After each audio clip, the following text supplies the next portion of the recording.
So what ini biasanya membahas tentang pembelajaran. Pembelajaran menyangkut pengetahuan, keterampilan, dan perilaku. Nah, beberapa contohnya.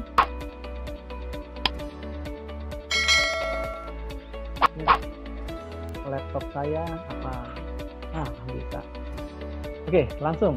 Dari aktivitas ini, pembelajaran apa yang kita dapatkan? Ini bisa kita sampaikan. Ini adalah bentuk pertanyaan yang paling basic atau dasar.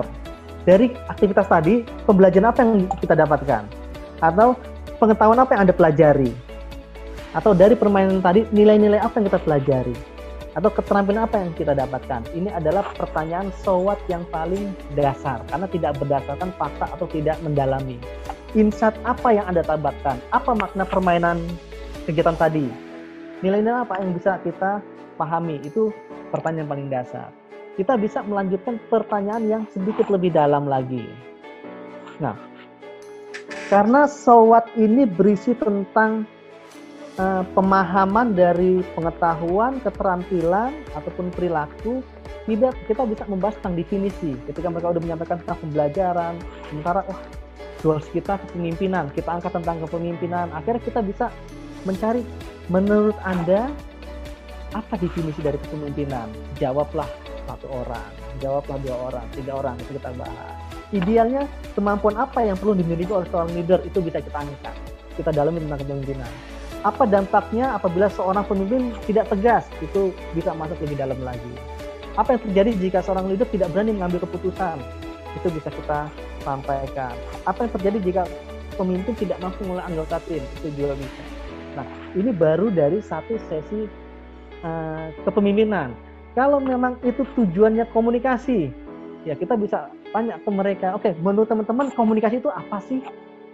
Nah, mereka jawablah, komunikasi ini. Apa sih yang diperlukan dalam hal komunikasi? Kita harus berempati. Ternyata kita harus jago bicara. Kita harus bisa memahami. Nah, itu akan keluar dari peserta.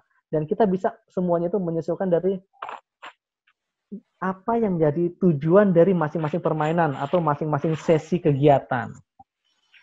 Kita akan lanjut berikutnya. Kita masuk ke contoh pertanyaan know what. Know what will you do? Sekarang apa yang akan Anda lakukan?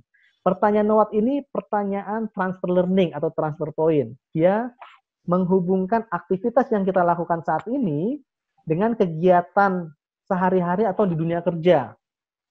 So what ini membahas tentang perbaikan, rencana tindakan, dan juga komitmen terhadap perubahan. Ini beberapa contoh pertanyaan so what yang sederhana. Misalnya, apakah kegiatan kita bisa dihubungkan dengan aktivitas di dunia kerja? Bisa, Mas. Nah, ketika dia mengatakan bisa, apa contohnya? Nah, dijawablah. Nah, nanti selanjutnya kita bisa dalamin. Apakah permainan ini bisa dikaitkan dengan aktivitas di kehidupan sehari-hari?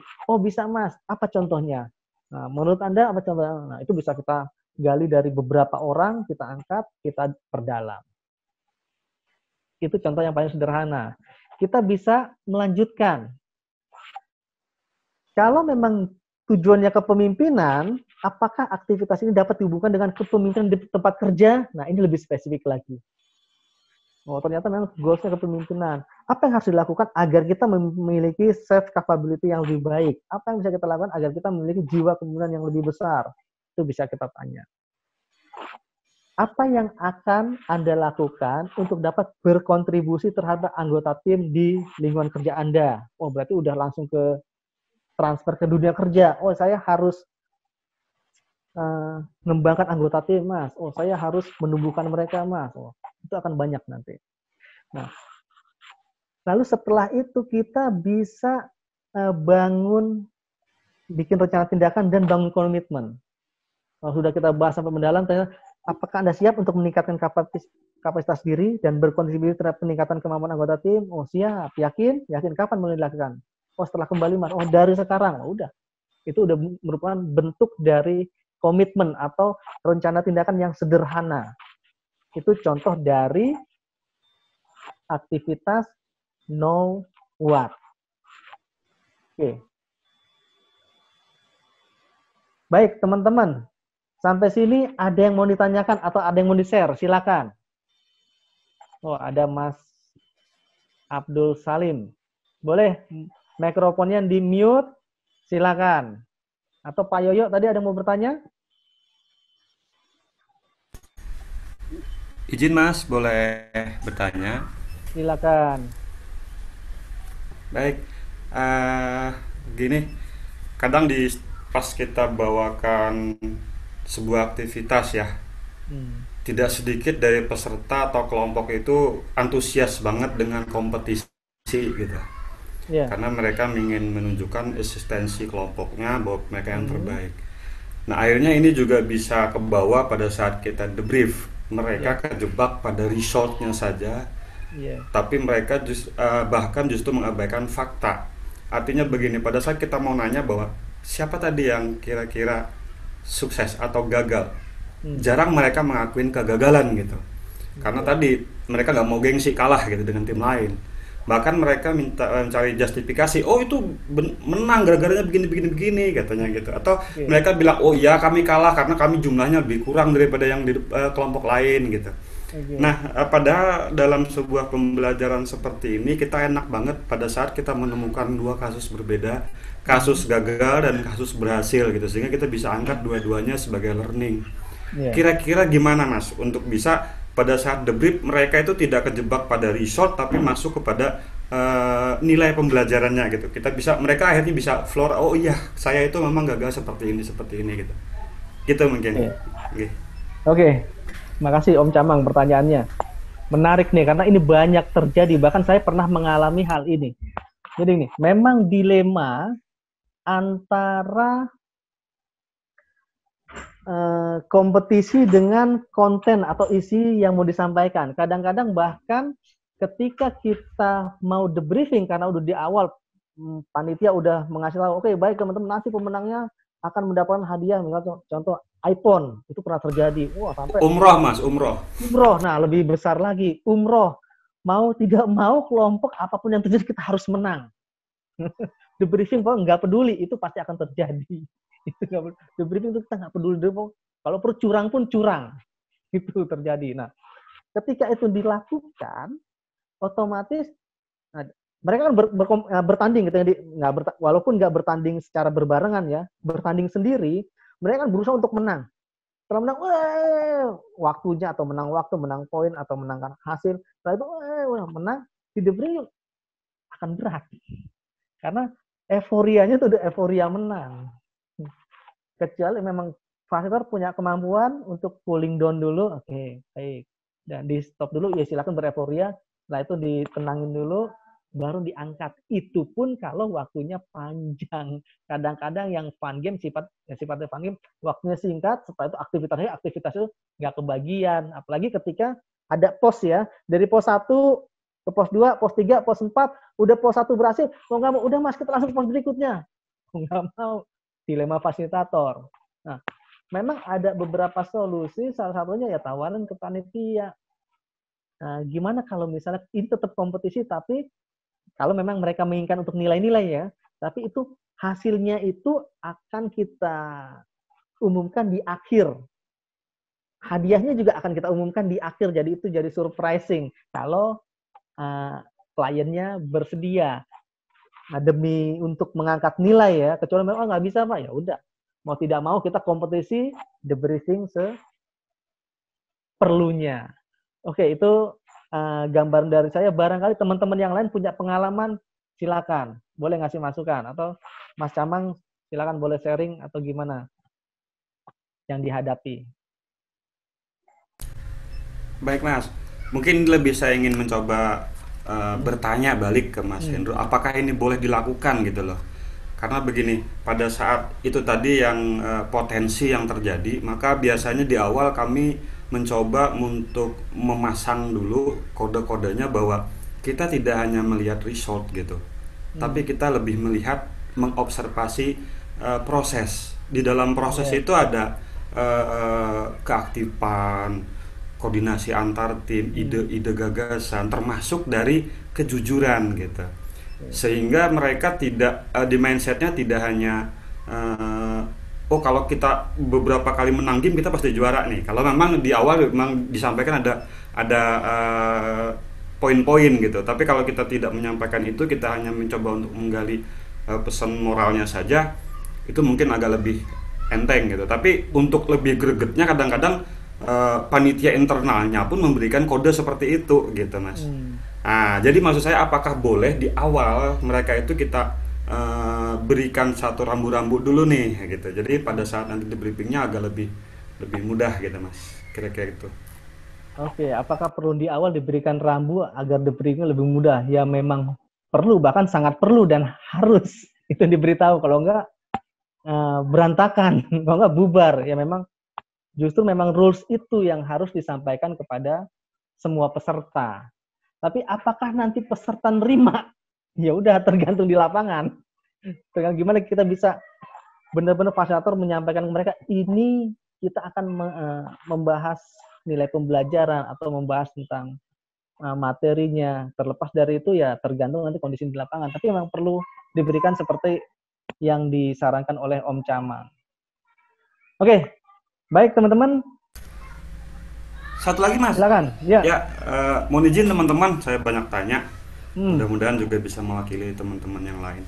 Satu lagi, Mas, mungkin gini, tadi juga disampaikan Mas Hendro pada saat kita Hmm.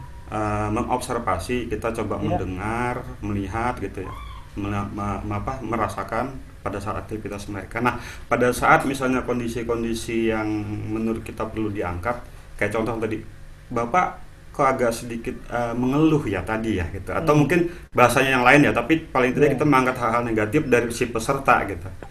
Ya. Apakah ini akan tidak menjadikan nanti pada saat aktivitas berikutnya mereka tidak menimbulkan asli lagi karakternya, karena Betul. mereka malu atau takut akan dibilang seperti itu lagi gitu. Padahal pada saat kita ingin melihat observasi betul-betul, kita keluar saja di kondisi-kondisi yang bebas gitu, sehingga kita bisa, apalagi ada asesmen ya, sehingga mereka bisa melihat langsung nih, oh karakter orang ini seperti apa pada saat berkelompok seperti itu gitu, Mas. Atau ada cara lain pada saat kita ingin mengangkat itu tapi tidak membuat seseorang ini menjadi khawatir di berikutnya tidak menampilkan hal yang serupa gitu, Mas. Gitu. Oke, baik. Langsung nih menurut saya ya, langsung saya share. Pertama, cara yang perlu kita lakukan adalah kita harus bangun building rapport atau kedekatan di awal dengan peserta. Sehingga ketika peserta apapun yang mau dilakukan mereka, mereka udah ya udah terima, udah mereka udah siap. Bahkan kita kan udah di awal udah melakukan izin, udah minta izin. Setelah sesi kegiatan, kita akan melakukan diskusi, debriefing atau kita mengangkat nilai, dan itu ya saya mohon maaf apabila nanti barangkali dari pertanyaan-pertanyaan ini akan banyak menyentuh ke sisi emosi. Di awal udah izin dulu. Nah, apalagi ketika kita mengatakan tadi, baik teman-teman tadi Bapak mengeluhkan. Nah, kata-kata yang general atau asumsi atau kata-kata umum yang berasal dari pikiran kita, sebisa mungkin itu diminimalisir menjadi kata-kata spesifik sesuai observasi. Bentuk mengeluhkannya itu seperti apa? Karena mengeluhkan itu kan menurut kita kan, oh Bapak tadi mengeluh. Nah, ternyata dia, oh enggak Pak, saya enggak mengeluh karena memang saya lelah. Nah, mengeluhkannya itu, contoh ini saya ambil dari contoh Om Camang aja ya, kata mengeluh. Mengeluhnya itu apa yang dia katakan? Misal contoh, kamu tadi nggak mau ngangkat kayu. Nah, kita menilai dia mengeluh. Nah, kita bisa langsung kepada spesifiknya. Oke, baik, Bapak, tadi ketika di aktivitas, Bapak mengatakan kepada teman Bapak tidak mau mengangkat kayu.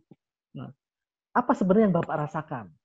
Nah, itu bisa diangkat. Oh ya, karena saya memang udah capek, saya ini udah nggak tahan gini karena dia terlalu ini nggak mau ngebantu. Nah, kata-kata asumsi itu yang perlu kita spesifikkan menjadi fakta yang kita lihat atau fakta yang kita dengar. Jangan yang kita rasakan atau yang kita pikirkan. Nah, ketika fakta itu, oh iya memang benar. Tadi saya mengatakan itu. Oh, memang benar saya melakukan itu ya. Ketika mereka diberikan pertanyaan atau pernyataan yang mereka lakukan, mereka saya rasa akan lebih menerima dibanding asumsi kita. Oke, itu sharing dari saya, Om Camang. Barangkali dari teman-teman yang lain, silakan masukannya. Atau kita lanjut ke berikutnya ya. Kita lanjut ke materi berikutnya. Oke.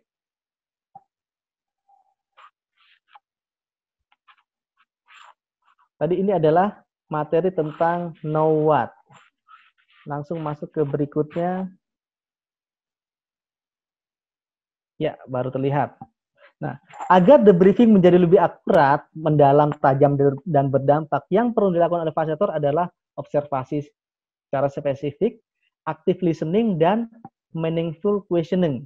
Jadi nggak sekedar bicara tanpa fakta, kita harus observasi, dan kita juga harus banyak mendengar. Dan kita juga bertanya yang benar-benar memiliki makna, atau bertanya yang berarti, nggak sekedar basa-basi. Nah, specific observation kemarin kita sudah bahas di sesi pertama, bahwa untuk melakukan observasi spesifik, setidaknya kita harus mampu merekod, mencatat, merekam, dan juga terlibat, termasuk menjadikan aktivitas mereka, perilaku mereka yang keluar itu perilaku yang alami. Caranya adalah dengan melihat, mengamati, mendengar, dan merekam secara spesifik semua peristiwa, tingkah laku, dan dinamika kelompok yang terjadi.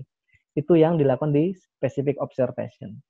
Pada sesi hari ini kita akan membahas bagaimana active listening atau mendengarkan dengan aktif. Ini yang akan kita bahas. Nah, mendengarkan dengan aktif adalah mendengarkan dengan mata, telinga, dan hati.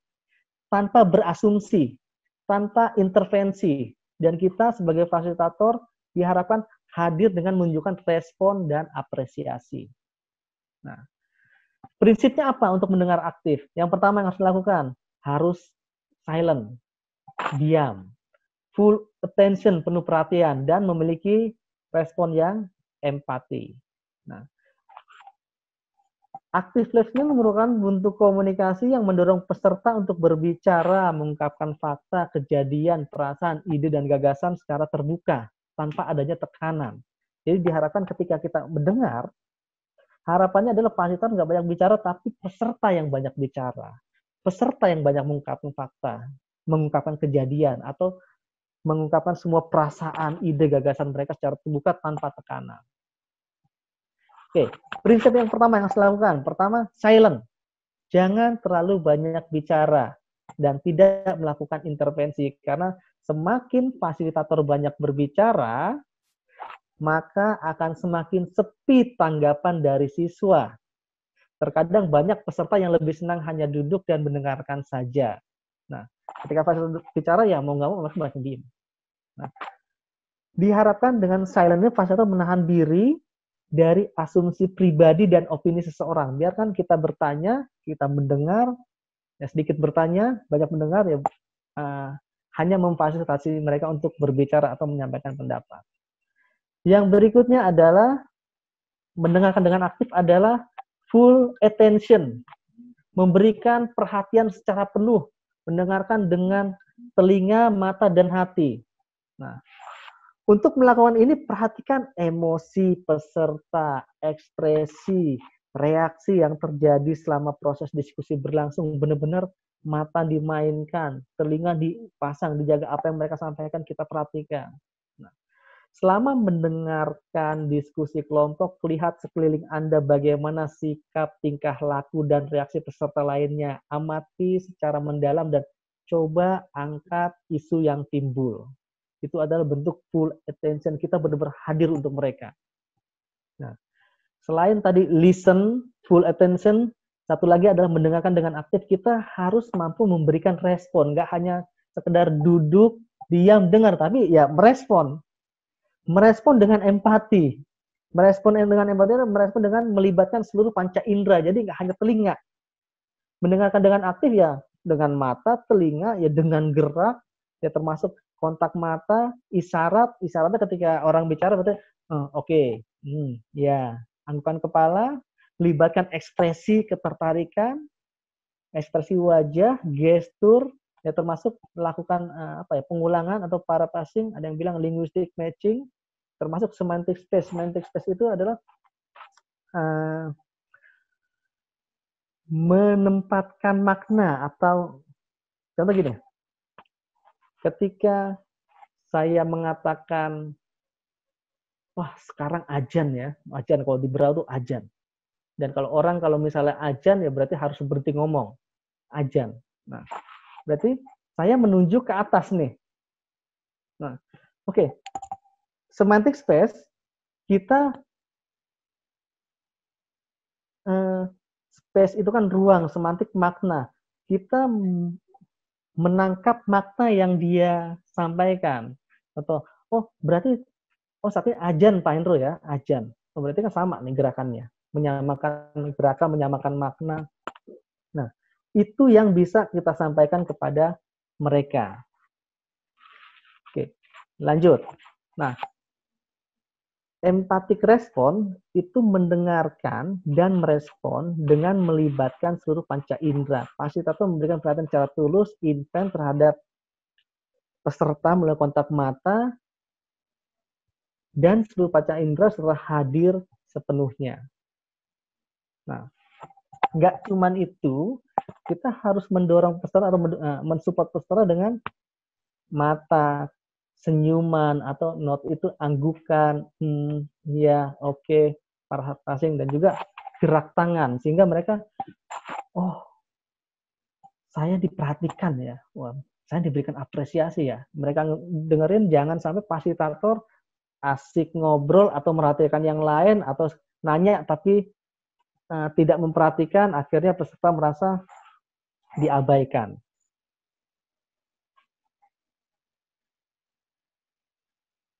Oke, sampai sini adakah pertanyaan atau share yang mau disampaikan dari teman-teman? Silakan. Kita tadi sedikit membahas tentang active listening.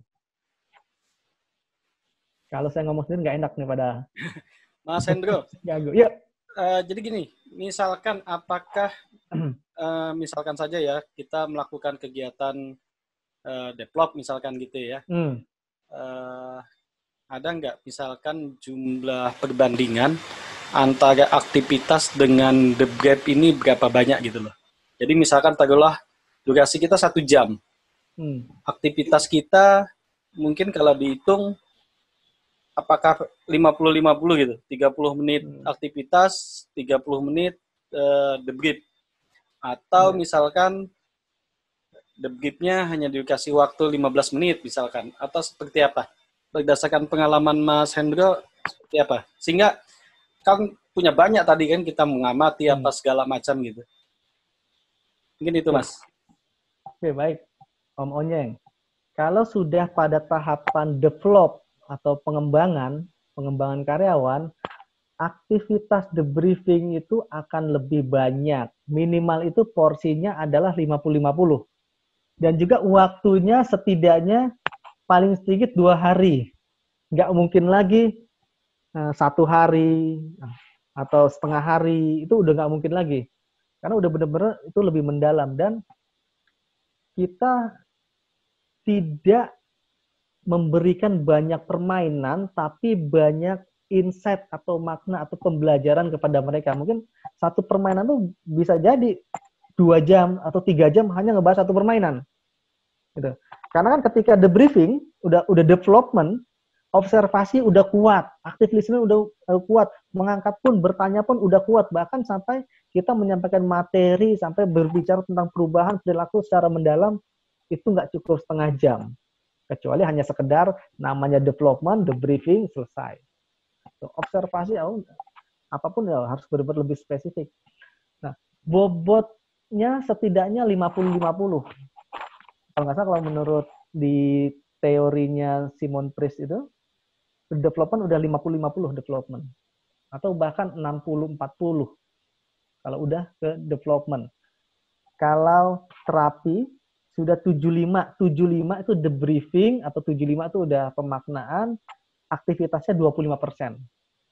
Sedangkan development udah masuk ke 50-60%, debriefing atau pembelajarannya. Itu Om yang menurut saya. Silakan teman-teman yang lain barangkali sharing atau ada mau bertanya, silakan. Mas, ada bajunya, dah Mama Ici kayaknya. Boleh bertanya lagi, Mas? Silakan Om Camang. Iya, makasih. Kalau kita lihat tadi apa yang dijelaskan Mas Hendro dan persepsi kita juga, ataukah ini hanya persepsi saya? Kita bisa lakukan debrief itu per sesi atau per materi atau per aktivitas gitu ya. Tapi biasanya di beberapa kegiatan di akhir ada yang istilahnya final debrief atau resume debrief gitu ya. Nah, pada saat final debrief ini macam-macam polanya, ada yang mau diisi dengan motivasi gitu ya untuk merangkum apa yang sudah dilaksanakan. Tapi kalau misalnya kita tidak mendatangkan motivator khusus, jadi final debrief ini apakah kita mengulang ataukah hanya coba kita menyimpulkan sehingga memunculkan sebuah draft komitmen gitu. Yang bagusnya seperti apa Mas kira-kira gitu? Seandainya setiap kegiatan sudah dilakukan oleh fasilitator, udah diangkat ya, berarti finalnya hanya mengulang sedikit, merangkum, meringkas, dan komitmen. Tapi ternyata, fasilitatornya hanya membawakan permainan, debrief juga singkatnya. Bisa juga itu sebenarnya nggak terlalu bermasalah, karena itu banyak dilakukan untuk aktivitas yang satu hari, yang sekedar fun. Istilahnya namanya outing plus lah, jalan-jalan tapi ada plusnya, plus value-nya. Yaitu bisa juga dilakukan. Pada saat terakhirnya final debriefing, angkat masalah, motivasi, inspirasi, dan itu bisa dilakukan. Nah, di Laksado sendiri gimana biasa Om Camang? Metodenya yang bisa dilakukan? Biasanya sih kita by order ya Mas ya. Kalau kita pada saat di kesepakatan, pada saat kita meeting awal dengan timnya, apakah nanti setiap peserta wajib buat komitmen, ataukah hanya komitmen bersama gitu. Kalau mereka buat personal komitmen, berarti kita kasih lembaran Mas, buat dia bikin komitmen, terus nanti itu yang jadi tolak ukur untuk pemantauan di kantornya, nanti bagaimana sih perubahan perilaku sikapnya, sesuai nggak dengan komitmen yang sudah dia buat gitu. Dan biasanya komitmen itu kita tulis ulang di report laporan akhir kegiatan, dan juga kita lampirkan asli tulisannya si peserta itu sendiri gitu. Atau kalau memang di awalnya disampaikan bahwa nanti final debriefnya mungkin nanti dari atasannya yang akan mengisi gitu, karena kita sudah komit bahwa item-item materi yang akan kita delivery nanti pada kegiatan ini gitu. Atau juga memang mereka sudah menyiapkan motivator khusus gitu ya, atau juga motivator dadakan, jadi kita jadi motivator gitu ya. Banyak sih pola-polanya Mas, cuman saya tadi tanya efektifnya seperti apa sih gitu ya, gitu Mas. Yang tadi disampaikan sebenarnya udah efektif karena sudah ada nilai pembelajaran. Ya udah ada motivator datang atau lead fasilitatornya jadi motivator, trainernya fasilitator udah memberikan debriefing. Tapi setidaknya ketika ada value yang diberikan walaupun di akhir, apalagi kegiatan cuma 1 hari, itu udah cukup ketika klien minta, oh ya yang penting ada ini Pak, ada pembelajarannya. Apalagi udah sampai ke komitmen, itu udah sangat cukup. Nah, untuk development memang nggak semudah yang kita bayangkan, apalagi kalau sudah itu menyangkut kepada perubahan perilaku di luar lokasi kita, di tempat kerja, ada sistem, memang perlu analisis yang mendalam sebelum melakukan kegiatan, termasuk pada saat di lapangan perilaku-perilaku yang muncul, termasuk permasalahan kondisi peserta, itu seorang fasilitator itu perlu tahu kalau udah sampai ke development. Apa sih yang terjadi kepada orang tersebut? Orang A di dalam kelompoknya, orang ini, mereka harus tahu. Nah, seandainya pun mereka nggak tahu dari klien, kita harus bisa menganalisisnya di lapangan secara spesifik atau secara general, sehingga itu yang menjadi laporan. Tapi untuk perubahan, kembali ke klien apa yang mereka inginkan. Cuma yang sudah dilakukan Mas Camang, secara umum itu udah ada pembelajarannya. itu fine-fine aja dan itu bisa kita lakukan. Oke, kita lanjut. Mau istirahat, sholat dulu atau kita lanjut setengah jam? Setengah jam lagi Boleh deh. share? Ya, boleh. Boleh share? Boleh, silakan. Ya. Silakan Bang Kartiko. Ya, mau menambahkan sedikit dari apa yang disampaikan sama Mas Camang tadi Iya. mengenai final debrief ya. Yuk. Final debrief ini bisa macam-macam. Betul sekali yang Mas Camang tadi sampaikan, bisa ada motivator, ada kemudian ya hal-hal tadi yang disampaikan ya. Ada satu hal yang bisa ditambahkan dari teknik fasilitasi namanya. Jadi teknik fasilitasi ada namanya pengelaborasi. Katakanlah begini, kalau kita sudah punya satu grup 50 orang, lalu dibagi misalnya 5 kelompok, kan masing-masing kelompok sudah punya tuh hasil debriefnya masing-masing, gitu kan ya. Nah, memang kalau dalam development bagusnya memang dicatat itu, gitu ya.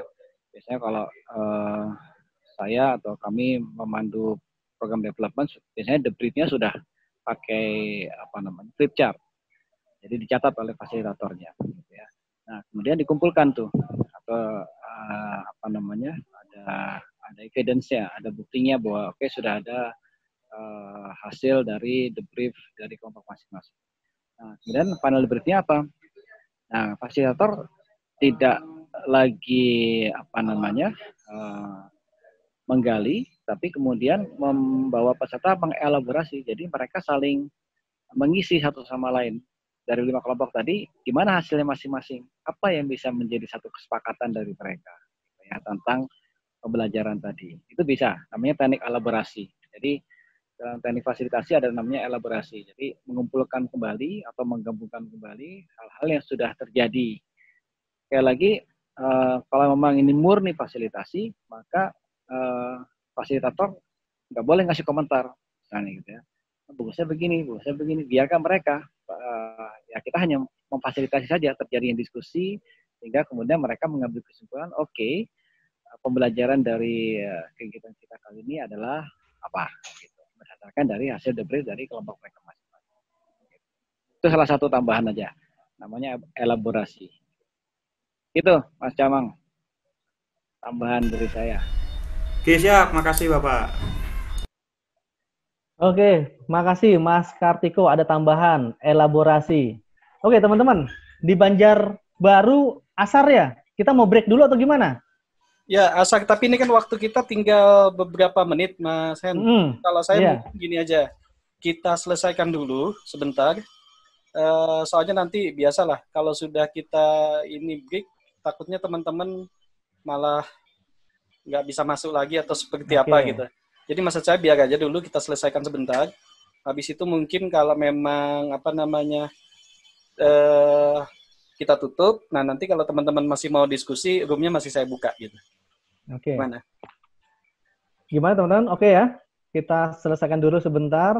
Kemungkinan saya minta waktu 15 menit, nggak lebih dari jam 4, kurang lebih 15 menit untuk satu materi tentang bagaimana mendengarkan secara meaningful. Saya akan share materinya, oke ya? Langsung.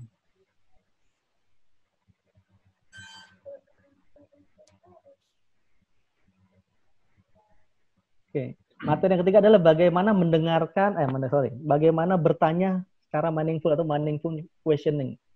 Meaningful questioning merupakan bertanya secara tajam, mendalam, dan bermakna, sehingga mendorong peserta untuk mengingat, merenung, dan berpikir tentang pengalaman serta menemukan solusi atas permasalahan yang mereka hadapi. Nah, prinsipnya ada 3. Pertama adalah pertanyaan yang meaningful itu harus tajam, mendalam, dan bermakna. Kita akan bahas. Nah, pertanyaan yang tajam atau sub. Ya, prinsip tadi sub, deep, and meaningful. Pertanyaan tajam adalah pertanyaan yang diberikan berdasarkan fakta, kejadian, serta pengalaman yang terjadi dan dirasakan oleh peserta. Yang teman-teman sudah pelajari kemarin bagaimana melakukan observasi. Dan juga bertanya. Nah, pertanyaan tajam adalah berdasarkan fakta-fakta itu. Itu sampai benar-benar masuk ke mereka dan benar mereka, oh iya, mereka menyadari. Bukan sekedar pertanyaan yang bias. Nah, pertanyaan yang tajam ini akan mampu menggugah pikiran dan emosi peserta. Jadi bukan pertanyaan yang formalitas. Oke. Contoh pertanyaan tajam tadi udah kita banyak lakukan di sesi latihan debriefing what, atau bahkan so what dan no what. Itu bentuk pertanyaan tajam. Yang kedua adalah pertanyaan selain tajam juga harus deep atau mendalam. Nah, pertanyaan yang deep ini, yang mendalam adalah fasilitator melontarkan pertanyaan kepada peserta atau memberikan pertanyaan susulan setelah peserta melontarkan sebuah pertanyaan. Nah, pertanyaan susulan ini dapat berupa klarifikasi dan eksplorasi. Kita mengklarifikasi lagi apa yang mereka ungkapkan, mengklarifikasi apa yang mereka katakan, mengklarifikasi lagi pernyataan atau ide-ide mereka. Oke, lanjut. Nah, dalam mengklarifikasi, kita bisa menggunakan meta model. Ini yang biasa dilakukan oleh orang-orang yang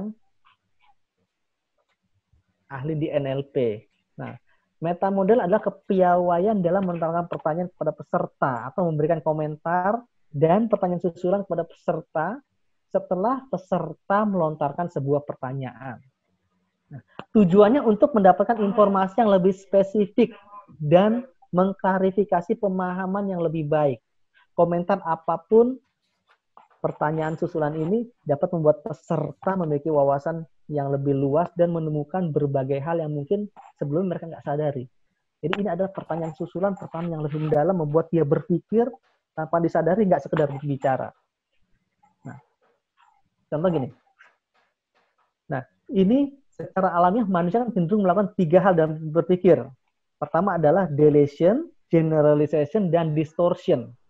Nah, inilah yang dinamakan distorsi kognitif. Jadi secara umum, orang-orang itu cenderung melakukan deletion, menghapus kejadian, atau mengeneralisasi, menyamaratakan kejadian, atau mendistorsi, membiaskan kejadian ketika mereka memberikan informasi.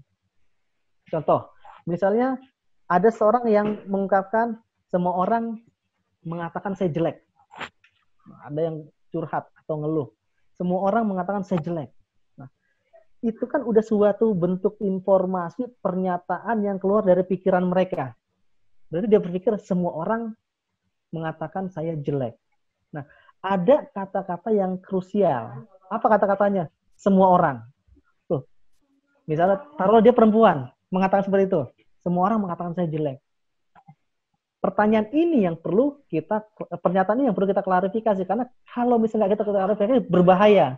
Tadi udah beranggapan semuanya mengatakan saya jelek, berarti dia jelek sekali, kasihan sekali, bahkan dia bisa depresi, bahkan dia bisa nggak percaya diri. Nah, ini yang harus kita klarifikasi. Kalau nggak diklarifikasi bahaya. Bagaimana klarifikasinya? Kita harus mengidentifikasi mana bentuk deletion-nya, mana generalization-nya, mana distortion-nya. Contoh, salah satu pernyataan semua orang mengatakan saya jelek, deletion-nya, kata-kata yang harus diklarifikasi adalah misalnya semua orang. Itu bentuk generalisasi. Itu bisa kita tanyakan lagi, apakah semua orang? Oh, enggak juga sih. Oke, sebentar.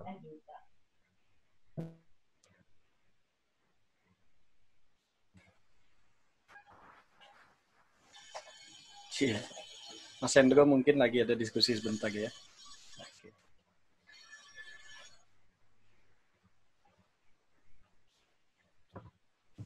Mas Hendro bisa di-unmute?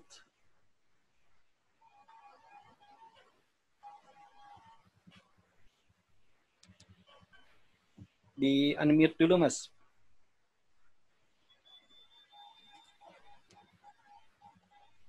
Yes, jago hostnya ini. Kedengaran ya? Oke, kita lanjut. Nah, ini adalah bentuk pertanyaan. Semua orang mengatakan saya jelek, berarti dia berasa, oh semua orang dong. Nah, apakah semua orang? Kita bisa mengklarifikasi, oh enggak juga sih, Mas. No. Berarti kan enggak semua orang kan? Nah, karena kalau enggak diklarifikasi ini akan bahaya. Nah, kita akan masuk pelan-pelan 3 hal ini. Pertama, deletion. Deletion itu definisinya adalah terjadi penghapusan informasi.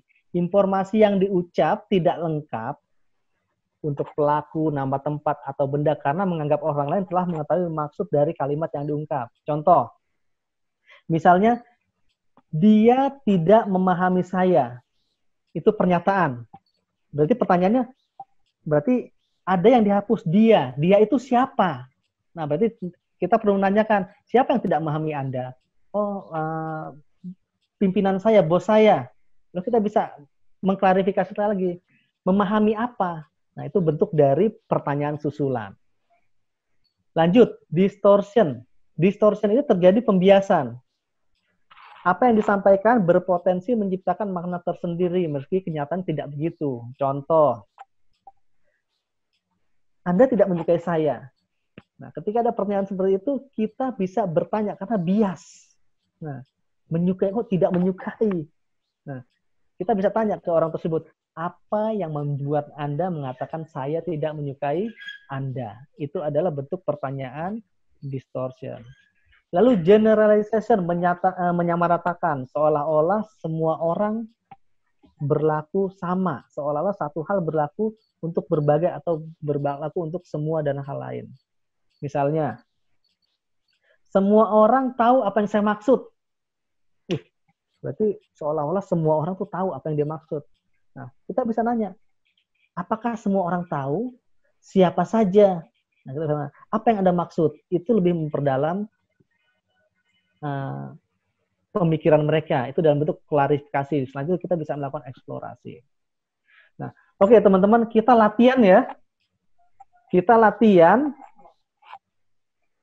biar lebih mengena, biar lebih seru. Teman-teman nanti boleh buka mikrofonnya.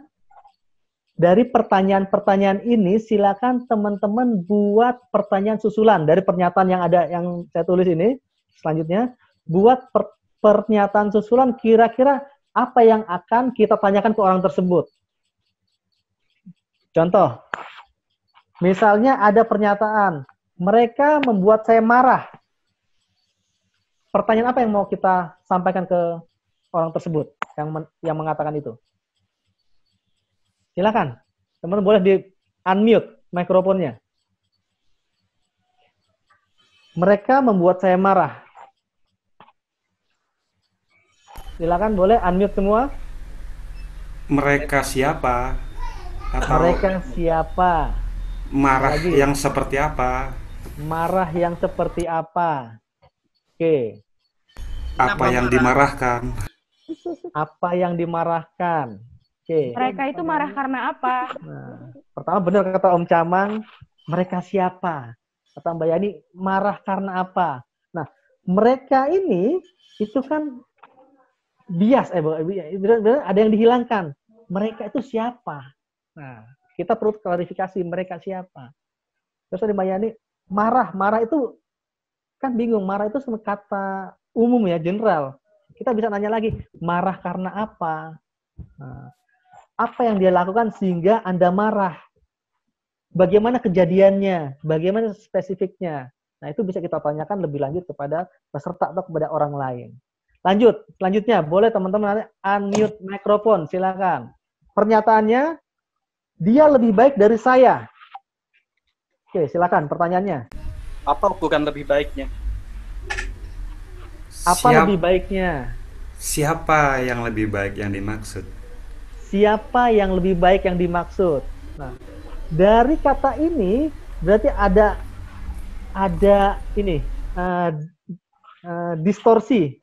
Kata mana yang kira-kira menurut teman-teman belum terlalu jelas atau ada distorsi? Kata apa? Ya. Lebih baiknya. Dia dan lebih baik ya. Kalau saya jelas ya. Lebih baik berarti ukurannya. Nah, ketika ada pernyataan seperti ini, berarti kita harus klarifikasi. Dia siapa? Nah, lebih baik dalam hal apa? Nah, oh dia lebih baik dari saya. Oh dia siapa? Oh ternyata Om Onyeng, Mas. Oh, lebih baik dalam hal apa? Oh dia lebih baik dalam ketika dia menyampaikan the briefing. Oh ketika dia membawakan regu. Oh ternyata lebih baik seperti itu. Terus gimana sih Om Onyeng ketika membawakan regu? Oh dia begitu, oh dia keren banget. Itu jelas. Lanjut, pernyataannya. Mari kita perbaiki komunikasi kita. Pertanyaan susulannya apa yang mau disampaikan? Kita, lu aja kali. Lu aja kali. Kita. Oke. Gimana kira-kira yang bermasalah dari komunikasi kita? Gimana kira-kira yang bermasalah dari komunikasi kita? Apalagi? Bagian mana yang harus diperbaiki dari komunikasi kita? Oke, bagian mana yang harus diperbaiki dari komunikasi kita? Kalau kita merasa nggak sependapat, kata omongnya, kita harus memperbaiki komunikasi kita. Kita siapa ya? Oke. Nah, ini ada beberapa kata yang bias. Salah satunya adalah perbaiki dan komunikasi. Komunikasi mana yang Anda maksud? Bagaimana cara memperbaikinya? Itu kita bisa bertanya lagi, klarifikasi, dan itu bisa ditanyakan lebih dalam. Oke, lanjut. Setiap orang di rumah ini selalu membuat saya marah. Kata-kata mana yang bias? Menurut teman-teman, kata yang bias. Setiap orang. Setiap orang. Setiap orang. Di rumah ini, di rumah lain juga bikin marah nih. Bisa di rumah ini atau rumah lain. Setiap orang selalu di rumah ini atau marah. Jadi Selalu, oke. Berarti beberapa yang bias. Kita tinggal pilih yang menurut kita bias. Oh, ternyata setiap orang. Apakah di rumah ini setiap orang selalu membuat saya marah? Setiap orang bisa kita tanya lagi. Apakah setiap orang? Iya, setiap orang. Semuanya. Setiap orang termasuk pembantu Anda? Iya, termasuk pembantu saya, anak saya. Berarti termasuk diri Anda. Nah, itu bisa kita klarifikasi. Oh, ternyata bisa jawab. Lalu setiap kali mereka bicara, ya enggak juga sih. Nah, itu akhirnya pernyataan mereka mulai enggak sepenuhnya benar dan akhirnya terjadi cara berpikir yang berbeda buat orang tersebut. Nah, beberapa contoh pertanyaan susulan adalah apakah setiap orang, apakah termasuk Anda atau siapa saja, apakah selalu, setiap saat, ini bisa kita klarifikasi lebih lanjut. Nah, contoh pernyataan, tidak ada kemajuan di perusahaan ini. Nah, itu bisa dikasih pertanyaan susulan. Apakah tidak ada sedikit pun, sekecil apapun, kemajuan seperti apa yang Anda maksud? Nah, berarti harus jelasin. Oh ya, kemajuan seperti ini, Pak. Akhirnya, belum tentu apa yang mereka sampaikan akhirnya menjadi pembenaran buat diri mereka. Bisa jadi itu mereka juga nggak yakin. Lanjut. Katanya kegiatan pelatihan akan diundur. Nah, pertanyaan susulan berarti ada kata-kata yang bias. Katanya ini masuk generalisir. Kata siapa? Kapan dia mengatakannya? Apa yang dia katakan? Nah, juga pelatihan atau diundur. Pelatihan apa? Oh, outbound, Pak. Outbound yang mana? Siapa kliennya? Diundur sampai kapan? Nah, itu bisa kita klarifikasi. Lanjut, berikutnya. Contoh, kalau misalnya ada pertanyaan, Anda tidak menyukai saya. Ada statement, Anda tidak menyukai saya. Apa pertanyaan susulan? Bagaimana tahu Anda saya tidak menyukai Anda? Bagian mana dari diri saya yang membuat Anda tidak suka? Iya, bagian. Gak boleh ini ya, body shaming ya, Yen. Bagian mana? Udah masuk ke bagian. Loh, saya nggak bicara tentang bagian, Mbak Yeni. Contoh sikap kan bagian. Oke. Kalau misalnya ada pernyataan seperti ini, Anda tidak menyukai saya. Bisa apa yang membuat Anda mengatakan saya tidak menyukai Anda? Atau bagian mana? Oh, bagian abstrak juga. Mindset saya bagian itu bentuk. Bagian yang maksud saya tadi tuh yang ada dalam diri. Contoh sikap kah, gaya bicara kah. Gitu. Nah, berarti apa yang membuat, sikap apa yang membuat, itu bisa lebih spesifik lagi nanti. Apa yang membuat Anda mengatakan saya tidak menyukai Anda? Nah, klarifikasi lagi. Lanjut, misalnya ada pernyataan dia selalu meledekin aku, berarti dia nggak suka dengan aku. Kira-kira klarifikasinya apa? Apakah Pertanyaannya. setiap orang yang meledekin kamu berarti tidak menyukaimu? Yes. Bagaimana kamu bisa menyamakan dia meledekin kamu berarti dia tidak suka kamu? Ya iya, dia nggak suka, dia ngeledekin ya, dia nggak suka. Dapatkah kamu mengingat kembali ketika kamu ngeledekin orang yang kamu sayangin? Akhirnya berpikir ternyata, oh ya nggak juga ya. Saya harus menjaganya. Pertanyaan susulannya apa? Kenapa harus kamu? Saya harus menjaganya. Kenapa harus kamu? Oke, apa lagi? Kenapa harus kamu menjaganya? Atau apa alasan kamu harus menjaganya? Apa alasan kamu menjaganya? Kenapa harus kamu? Kenapa harus? Apakah harus? Nah, ini pertanyaan yang kadang-kadang banyak orang seolah-olah hal ini urgent, hal ini mendesak. Kita bisa klarifikasi. Apakah harus? Apa yang terjadi jika kamu tidak menjaganya? Apa yang terjadi jika kamu menjaganya? Itu kita klarifikasi ke mereka ketika mereka mengatakan harus. Kalau saya menjaganya ya nggak terjadi apa-apa, Pak. Ya dia baik-baik aja. Terus kalau kamu tidak menjaganya apa yang terjadi? Ya nggak apa-apa juga. Berarti nggak harus juga dong. Nah itu akan kembali mereka berpikir. Lanjut. Saya mungkin tidak akan berhasil.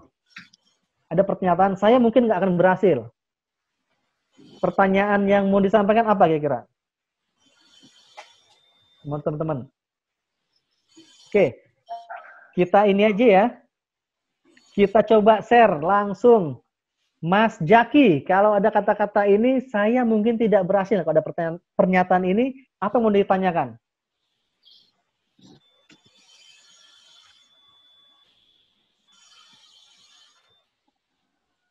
Memangnya kamu sudah coba berapa kali? Memangnya kamu sudah coba berapa kali? Nah, ketika ada ini yang menjadi bias adalah kata-kata mungkin. Nah, kita bisa bertanya seperti ini. Mungkin itu kan kadang-kadang bisa iya, bisa tidak. Apa yang terjadi ketika berhasil? Apakah benar mungkin? Berarti bisa nggak mungkin dong. Apa yang terjadi ketika berhasil? Apa yang akan terjadi jika tidak berhasil? Nah, ini bukan menjaganya, tidak berhasil. Oke, berikutnya. Oh iya. Ini adalah bentuk identifikasi pertanyaan melalui metamodel. Jadi deletion, generalization, dan distortion. Deletion itu berisi tentang penghapusan kejadian. Contoh, mereka siapa? Dia siapa? Kalau ada kata-kata yang agak aneh, melupakan apa? Nah, ada perbandingan, misalnya dibandingkan dengan siapa? Ada kata-kata lebih besar dari apa? Spesifiknya gimana? Apa? Nah, tentang spesifiknya lebih lanjut itu bagian dari deletion. Sedangkan generalization biasanya kalimat ini ada kata semua orang, selalu, setiap orang, tidak pernah, tak seorang pun, harus, wajib. Gitu. Kalau misalnya harus, siapa yang mengharuskan? Apa harus benar? Ya nggak juga sih.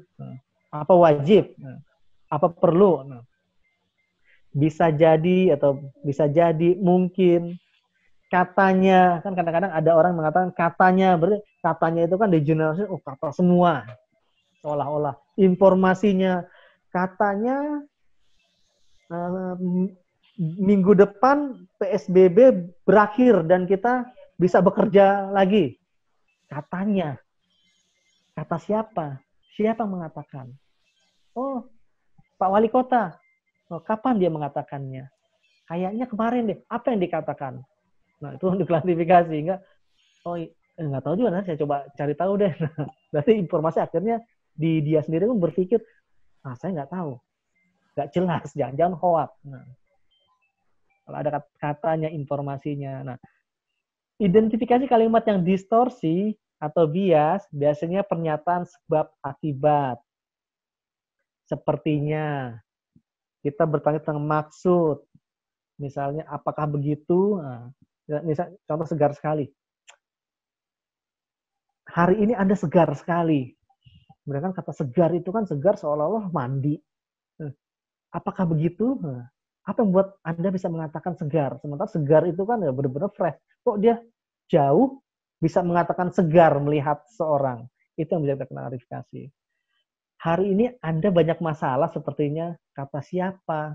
Nah, pertanyaan tentang sebab, apa sebabnya, apa yang membuat itu terjadi, apa yang dilakukan itu, pertanyaan untuk menyangkut hal-hal yang distorsi.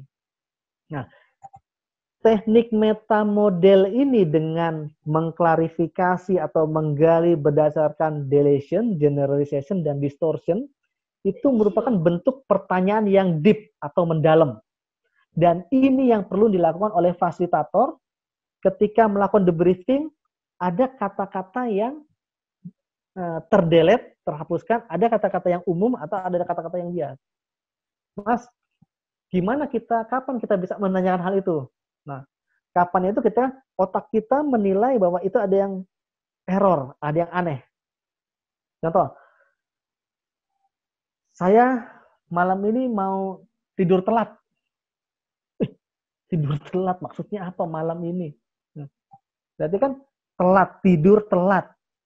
Berarti itu yang perlu diklarifikasi lagi, itu yang perlu ditanya lagi. Malam ini, apakah cuma malam ini? Ya. Untuk apa? Apa yang dimaksud tidur telat? Nah, mau ngapain? Nah, itu perlu diklarifikasi. Saya nggak suka dengan atasan saya. Untuk klarifikasi ada kata-kata tidak suka, atasan. Atasan yang mana? Tidak suka apa? Itu perlu kita klarifikasi. Oke, kita akan lanjut. Nah, selanjutnya adalah tadi kita udah membahas tentang pertanyaan yang tajam berdasarkan fakta, kejadian, perasaan. Lalu membahas pertanyaan yang dalam berdasarkan klarifikasi menggunakan panduan, deletion, generalization, dan distortion. Nah, berikutnya adalah pertanyaan yang meaningful. Pertanyaan yang meaningful itu adalah pertanyaan yang bermakna. Pertanyaan ini akan merangsang seseorang untuk merenung, merefleksikan diri, menemukan makna atas pengalaman, dan mendorong seseorang untuk bertindak. Pertanyaan tersebut bisa berbentuk pertanyaan reflektif atau metaphoric question. Contoh, misalnya mereka membuat saya marah.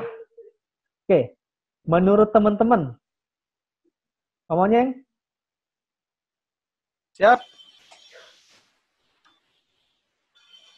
Yang lain selesai atau gimana?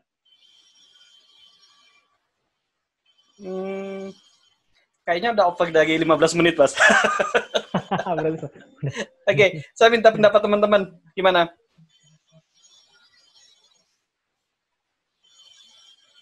Oke, silakan teman-teman.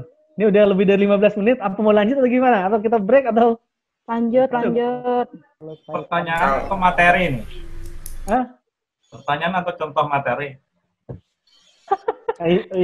Ini contoh materi, Pak. Meaningful. Ini lebih dari 15 menit nih. Oke, sedikit lagi ya. Saya minta waktunya ya. Lanjut. Oke, kita lanjut deh. Sedikit lagi. Contoh ini pertanyaan yang meaningful. Mereka membuat saya marah. Biasanya kan mereka siapa? Apa yang membuat Anda marah? Mereka ya itu teman saya. Teman yang mana? Oh, teman yang di tempat kerja. Oh, siapa? Oh, si Budi. Budi membuat saya marah. Apa yang membuat Anda marah? Nah, itu bisa istilahnya pertanyaan di atas pertanyaan. Nah, bentuk yang bisa kita lakukan, cara bertanya adalah biasanya apa yang dia lakukan sehingga menyebabkan Anda mengeluarkan respon marah. Dia akan mikir, apa yang dia lakukan sehingga Anda mengeluarkan respon marah? Oh, apa ya? Oh, dia melakukan ini. Saya mengeluarkan, ada kata-kata, sehingga Anda mengeluarkan respon marah. Respon marah dari mana? Oh, berarti dari sayanya sendiri. Oh, karena dia ini. Nah, dia kalau misalnya di tempat kerja, Selalu apa-apa minta tolong, apa-apa minta bantuan. Oh iya, bagaimana spesifiknya? Bagaimana spesifiknya hingga dia dapat membuat kamu merasa marah? Nah, itu lebih kepada jelek. Oh iya ya. Itu beberapa contoh, satu contoh. Yang kedua, saya tidak percaya diri karena saya merasa bodoh. Saya nggak pede karena saya merasa bodoh. Kita bisa membuat pertanyaan, apa yang membuat Anda tidak percaya diri karena Anda merasa bodoh? Dia mikir. Bukan apa yang membuat Anda tidak percaya diri? Ya karena merasa bodoh saya nih. Ya iya, apa yang membuat Anda tidak percaya diri? Ya karena merasa bodoh, akan bolak-balik. Tapi ketika ditanyakan, apa yang membuat Anda tidak percaya diri karena Anda merasa bodoh? Karena saya merasa saya jarang belajar. Apa yang membuat Anda jarang belajar? Karena saya merasa belajar tidak ada manfaatnya. Nah, akhirnya sampai terus-menerus sampai ketemu akar masalahnya. Oh, ternyata saya memang merasa bodoh karena tidak ada yang akan saya lakukan atau tidak ada yang akan saya capai. Nah, kita bisa juga masuk lagi lebih dalam bagaimana mengantisipasi hal tersebut. Ini beberapa pertanyaan meta model. Contoh, pernyataan, saya tidak bisa menjadi manajer karena atasannya tidak mendukung saya. Wah, itu udah. Saya nggak bisa jadi manajer. Kenapa? Ya karena atasannya nggak bisa mendukung saya. Nah, pertanyaan yang lebih membuat orang berpikir atau dia berpikir adalah, apa yang membuat Anda tidak bisa menjadi manajer karena atasan Anda tidak mendukung Anda? Apa ya? Dia akan berpikir sendiri. Ya karena selama ini saya nggak bisa berkembang, karena selama ini saya tidak memberikan yang terbaik. Akhirnya pertanyaan itu akan lari ke dirinya untuk melakukan refleksi atau untuk mencari makna yang ada dalam dirinya. Apa dampaknya ketika Anda tidak berkembang, Anda tidak bisa support orang lain, Anda tidak bisa menyelesaikan masalah? Ya saya nggak bisa jadi manajer atau saya nggak bisa naik jabatan. Apa dampaknya ketika Anda nggak bisa naik jabatan? Apa yang terjadi? Ya gaji saya nggak naik, tunjangan saya nggak naik, penghasilan saya terbatas. Lalu ke penghasilan terbatas apa yang terjadi? Ya nanti anak saya sekolahnya nggak bisa sekolah tinggi, untuk menghidupi keluarga saya akan susah. Kalau anak Anda tidak bisa sekolah tinggi dan keluarga, apa artinya buat Anda? Ya mungkin saya jadi orang yang berarti, nggak bermanfaat. Nah, akhirnya itu pertanyaan yang bermakna. Oke, kita lanjut lagi. Kita bisa bertanya apa dampaknya, apa yang terjadi, apa artinya buat Anda. Oke, kita sudah pada sampai sesi terakhir yang sebagai summary. Selama 2 sesi atau 2 hari kita sudah belajar tentang what, so what, dan know what.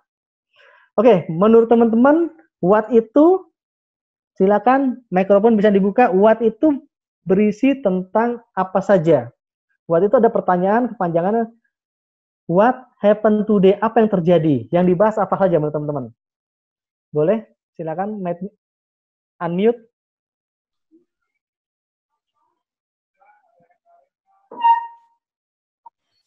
Masih ingat what? Yang dibahas tentang fakta, Mas, terus perasaan. Perasaan dan kejadian. Kejadian. Itu adalah what. Sedangkan so what atau kepanjangan so what did you learn? Apa yang Anda pelajari? Itu membahas tentang pengetahuan, keterampilan dan perilaku. Sedangkan know what atau kepanjangannya know what will you do. Apa yang akan Anda lakukan? Apa yang dibahas?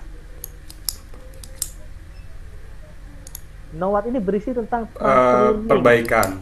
Membahas tentang perbaikan, rencana ke depan, dan juga komitmen. Oke, dan kita juga sudah belajar tentang bagaimana melakukan observasi spesifik, memahami active listening, dan pertanyaan yang meaningful. Nah, debriefing itu seperti sebuah pedang yang tajam yang akan mampu menancap bebatuan apabila dimainkan oleh seorang ahli pedang yang terlatih. Kalau udah berpikir Anda ingin tajam dan mampu menusuk ke jantung, pikiran, dan hati orang lain, maka mulai dari sekarang, yuk sama-sama kita berlatih, dan terus berlatih. Demikian pembahasan materi kita. Terima kasih. Silakan teman-teman boleh sharing, boleh melakukan pertanyaan, dan sesi ini saya kembalikan kepada Mas Onyeng. Terima kasih Mas Onyeng. Silakan.